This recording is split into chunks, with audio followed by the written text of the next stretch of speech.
মনিরুল শামীম আপনার কাছে আসি। আমরা দেখলাম যে এনসিপি ঢাকা মহানগর উত্তরের সদস্য সচিব থেকে পদত্যাগ করেছেন সাবেক ছাত্রদল নেতা আসলে শাম্মুর ভাই।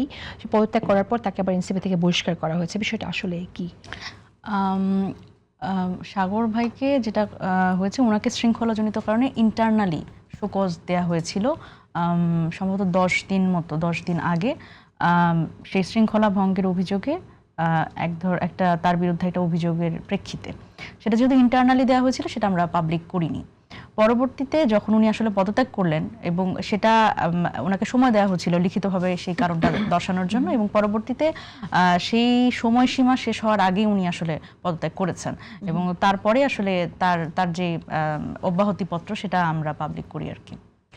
আচ্ছা, মানে সে পদত্যাগ দেওয়ার পরেই আপনারা অব্যাহতি দিলেন, এটা কি আসলে সে পদত্যাগ করছে সেটাকে একরকম চাপা দেওয়ার জন্য কিনা, সে প্রসঙ্গ কেউ? না, আমরা তো আগে আসলে শোকজ তাকে দিয়েছিলাম এবং সেটার জন্য সময় দেওয়া হয়েছে।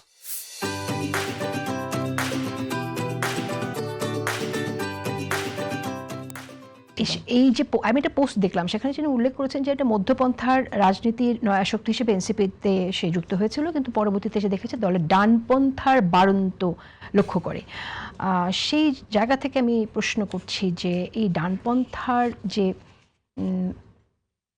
প্রভাব বা ভেতরে ডানপন্থার দিকে ঝুঁকে যাওয়ার যে প্রবণতা এনসিপির মধ্যে আছে, আমার মনে হয় মনিরুল শামীম এই কথাটা আপনি আমার কাছে না আরও অনেকের কাছে প্রশ্ন হয়তো শুনেছেন, আপনারা কিভাবে আসলে এটাকে ডিল করবেন? আপনাদের আসলেই কি ঘটনাটা ঘটছে কিনা এনসিপির ভেতরে? দেখেন, এনসিপির মধ্যে এনসিপির যেই ধরনের রাজনৈতিক দল, এখানে কোনো সময় মনে হবে ডানপন্থার বারবারন্ত, কোনো সময় মনে হবে যে না সেন্ট্রিস্ট লোকজনের বারবারন্ত, আবার কোনো সময় এমনও মনে হতে পারে যে বামপন্থী লোকজনের বারবারন্ত। কারণ আমরা আসলে এরকম একটা দলই করতে চেয়েছি যেখানে আসলে সবাই আসতে পারে এবং সবাই সবার মতো করে আসলে তার রাজনীতিটা করতে পারে। এখন সবার রাজনীতি বলতে এখানে ধরেন আমি একটা সেন্ট্রিস্ট রাজনীতি করি, আমার মতাদর্শ সেটা হতে পারে, কিন্তু এখন আমি এসে কি আসলে কোন রাজনীতিটা করব? আমি কি ডানপন্থী রাজনীতি করব? আমি সেটা করছি না। আমরা যে রাজনীতিটা করতে চাচ্ছি সেটা হচ্ছে, আমরা বারবার করে বলছি যে যেখানে আসলে বাংলাদেশে যেরকম সব মানুষ আসলে একসাথে থাকে এবং প্রত্যেকেরই এক ধরনের নিজের মর্যাদা ভিত্তিক যে নাগরিক অধিকার, সেই অধিকারের রাজনীতি, আমরা সেটার পক্ষে কথা বলবো। সুতরাং সেই রাজনীতিটা এনসিপি করছে। এখন এই যে ধরেন এখন বাংলাদেশ থেকে বেশ কিছু মানুষ আমাদের দলে এসছে এবং দেখেন, আমরা এর আগে আরেকবার এই ধরনের কথাবার্তা যে এনসিপি, যে ভাই যেরকম বললেন, বিএনপি সমর্থক যারা তারা এই কথাটা বলতে খুব ভালোবাসে, যে তাদের প্রিয় একটি কথা সেটা হচ্ছে যে এনসিপি জামাতের বি টিম সি টিম এগুলো। তো এই কথা আমরা এর আগেও শুনেছি, কিন্তু এনসিপি তো জামাত হয়ে যায় নাই। অনেকদিন ধরে তো আমরা এই কথাগুলো শুনছি। এখন এনসিপি আসলে আর কি হলে এনসিপি জামাত, কারণ এনসিপির নেত্রীকে আমরা জামাতের লিডার বলতে শুনেছি যে আধা জামাত আধা এনসিপি। এটা তো উনি আসলে কোন জায়গায় বলেছে?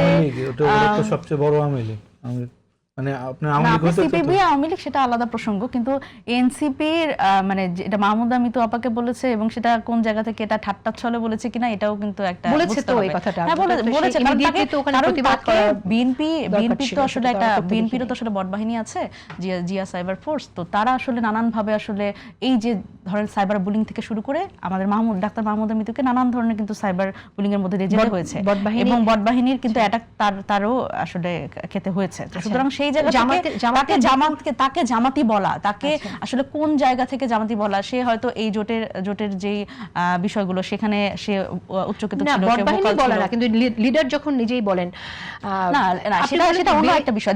দেখেন বটবাহিনী, কিন্তু জামাতের বটবাহিনী নেই, জামাতের বটবাহিনী আছে, বিএনপির বটবাহিনী আছে, সব মানে বড় দুটি রাজনৈতিক দলেরই বটবাহিনী আছে। কারণ আমাদের বটবাহিনী থাকলে ভালো হতো, তাহলে অন্তত আমরা এই গালির উত্তরগুলো দিতে পারতাম। অন্তত আমাকে যে পরিমাণ গালি দুই পক্ষ থেকে সহ্য করতে হয়, কারণ আমি আসলে কারোরই প্রিয় হতে পারিনি। একটা কবিতা আছে আর কি, আমি মানে এদিক ওদিক কারোরই প্রিয় হতে পারিনি।